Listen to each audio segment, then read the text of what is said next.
Recently, you may have heard in the media talking about something called the Great Resignation, which is supposedly currently underway in the United States and coming to Australia in 2022. But what is it really? Is it going to have as big of an impact on the Australian employment market as predicted? And what, if anything, should businesses do to prepare? My name is Andrew Kalita from On Demand HR, and to help tackle these questions and to enable businesses to start making plans and strategic decisions in this space, I'm joined by Stephanie Joseph, who heads up On Demand HR recruitment campaigns. And whenever we have a question about what is the ground truth is in the employment market, or we need some insights about how to attract an ideal candidate for a challenging role, Steph's the one that we turn to. So welcome, Steph. Tell us a little bit about what you do at On Demand HR and how long you've been with us. Thanks, Andrew. I'm a senior HR consultant at On Demand HR. I've been with On Demand HR for the last 4 years. Essentially, one of my key focus areas is on running recruitment campaigns for our clients, supported by a couple of our junior staff. The differences between running a recruitment campaign and one of the traditional recruiters that most of our clients are used to dealing with is that our campaigns appear internally run with the aim of being transparent to candidates rather than the business being referred to as our client and raising candidate suspicion around who's hiring and what the role is.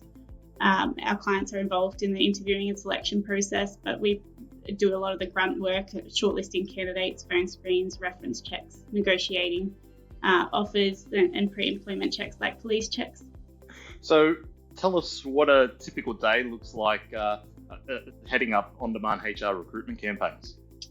We generally start most days by reviewing our candidates that have come in overnight, shortlisting any of those and sending unsuccessful responses to those that we reject, sending that shortlist through to the hiring manager, waiting for some feedback on the candidates before then conducting phone screens towards the afternoon, following up with any interviews that are being conducted, passing on feedback to the candidates, conducting any reference checks for those that have been successful, and sending out any offers. Okay. So recently there's been a lot of media attention given to the phenomenon they're calling the Great Resignation. So in simple terms, what are they talking about? The Great Resignation supposedly started in the US, where over 9 million employees left their jobs from 4,000 companies surveyed in the month of August. It suggested that the US began to return to pre-pandemic life at about this time and that there was abnormally high levels of resignations being experienced. Throughout COVID across the globe, we did see a significant reduction in employee turnover, essentially caused by the uncertainty around COVID-19 itself, but also the varied responses to COVID by governments across the world. We were in general finding that candidates were unwilling to resign from their current jobs and they weren't confident that they would find a new one. And not only that, if they did find a new one, whether that role would be secure or whether they would then be faced with the possibility of being made redundant and not being eligible for redundancy in a short period of time. It's suggested that as Australia begins to open up, that we may see the same increase in labour market mobility. Okay, it seems fair enough during times of uncertainty that people are unwilling to, change from one role to the other. Particularly here in Australia, where they've got some support from the government in order to try and keep people employed through the various schemes. So that seems like a logical thing to do. And as employee confidence, business confidence starts to increase, potentially, employees may be looking to make the shift. But I guess the question is really, will they, if they want to, will they be able to? And is that going to be true across all segments across the recruitment market? So based on what you're seeing on the ground in the recruitment market, in your view, are we going to see this same phenomenon, the Great Resignation, occur in Australia? And if that's going to be the case, is it going to be consistent across all industries?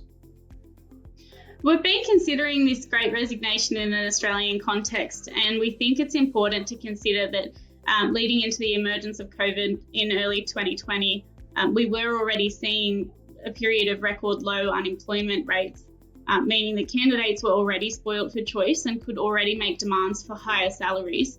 And so we were seeing difficulty in the recruitment space already. At this time, from a recruitment sense, we're struggling to attract talent to fill our vacant positions more than we ever have. We're being forced to adapt our recruitment process to ensure really fast response times.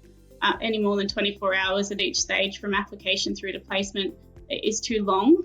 We're finding we're losing candidates to competing roles.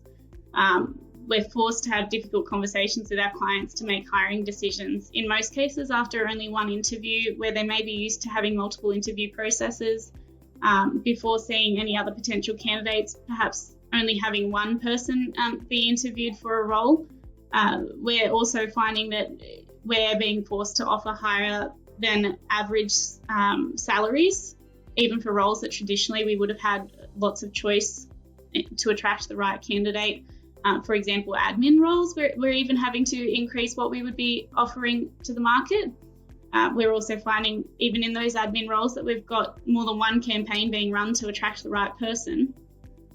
During the lockdown and restriction period, we obviously experienced a similar flight to security as the rest of the world did with employees in general. We had candidates very hesitant to resign from their current position, even if they weren't satisfied with remuneration, career prospects, or culture. This was further amplified by the various government support packages being offered, like JobKeeper, the COVID disaster payment, JobSaver. In this environment, it's no wonder that we saw employee turnover plummet and the talent pool dry up almost completely. The other byproduct of this is that Australia never saw the predicted 15% plus unemployment rates that were being thrown out by the media. Coming back to the question about whether Australia will see the wave of resignations described by the Great Resignation phenomena, there may be levels of turnover increasing as candidates start to gain confidence in the environment stabilising. But I think the Great Resignations is likely to be more industry discriminative. Rather than seeing a great wave of resignations across all industries, we think what we might actually see is industry migration, where employees who were most affected by the restrictions, for example, those in hospitality, retail, hair and beauty, to some level perhaps even construction, they're likely to look to develop transferable skills and move to other industries. With immigration having been on a 2-year pause, these roles are going to be particularly difficult to backfill, particularly as student visa holders traditionally were popular hire choices. We may also even see some migration from teaching and health workers, as these are some industries where vaccinations being made mandatory. The Great Resignation may also be employer-specific. For example, clients who haven't adjusted to new methods of operating during the pandemic may be left behind as other businesses take steps towards recovery.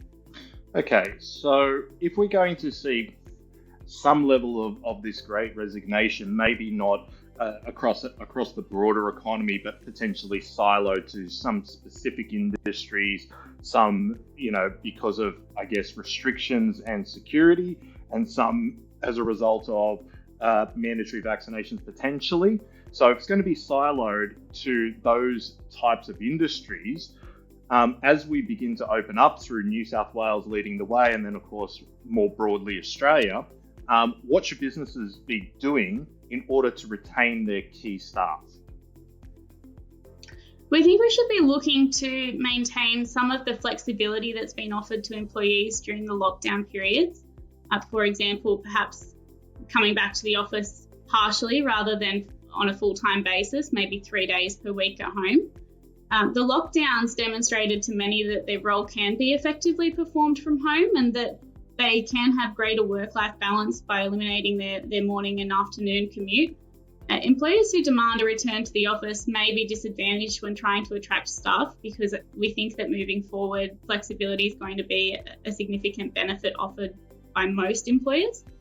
When it comes to communication and engagement, employees will be feeling again that they're in a space of unknown, and communicating the path out of the pandemic, even if we don't have any clear plans, will re-engage employees with the business and give them comfort that the business is taking steps towards post-pandemic operations, considering their employees, and employees will then start to form some certainty around how the future might look.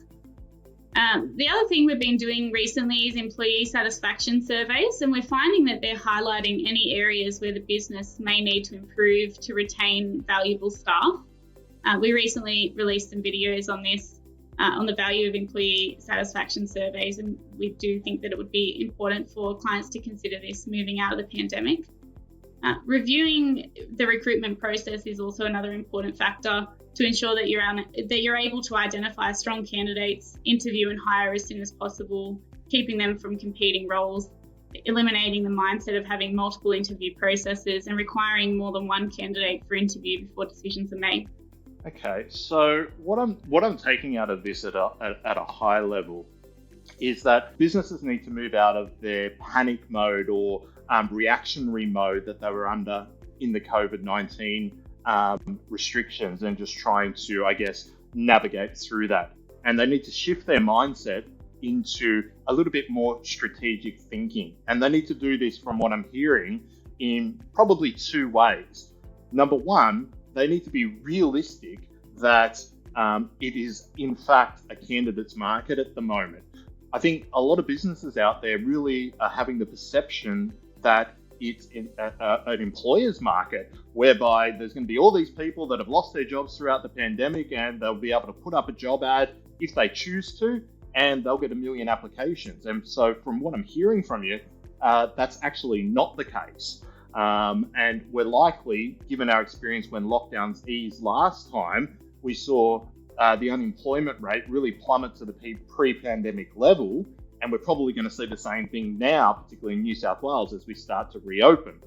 The second thing that I'm hearing you say is businesses need to start to really sit down and start thinking strategically about how they're going to retain their staff, really identify I guess, who are their key staff and what they're going to do and what flexibilities potentially they may allow their key staff in order to ensure that they're going to retain them as New South Wales starts to reopen.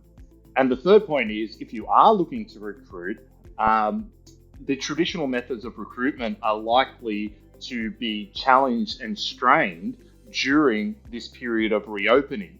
If we've got a really tight labour market, you need to really start to rethink about how you go about recruiting for your employees, where you're advertising, how quickly you're responding to your employees, how quickly you're making decisions, and not simply relying on the old traditional process of whacking an ad up on Seek, waiting for the applications to come in, interviewing 15 people, and delaying the process for a couple of weeks before you make an ultimate decision. You just simply can't afford to do that. Is there anything else that you think businesses or employers should sort of take on notice during this period of reopening now out of the restricted period for New South Wales? All of these things, regardless of whether we're in a candidate's market or an employer's market, we should be looking overall to retain our high performers. On-demand recruitment campaigns try to optimise our recruitment efforts at every level, but we highly recommend our clients consider their retention strategies as we come out of the lockdown. Yeah, that's a really good point. So if you're looking to start thinking a little bit more strategically around your retention strategies for your employees and across the business as New South Wales comes out of lockdown, and want to organise a strategy session with Stephanie or any one of the other on-demand HR consultants, please reach out to us by visiting our website at ondemandhr.com.au. Thanks very much, Stephanie, and we'll see everyone else on the next update.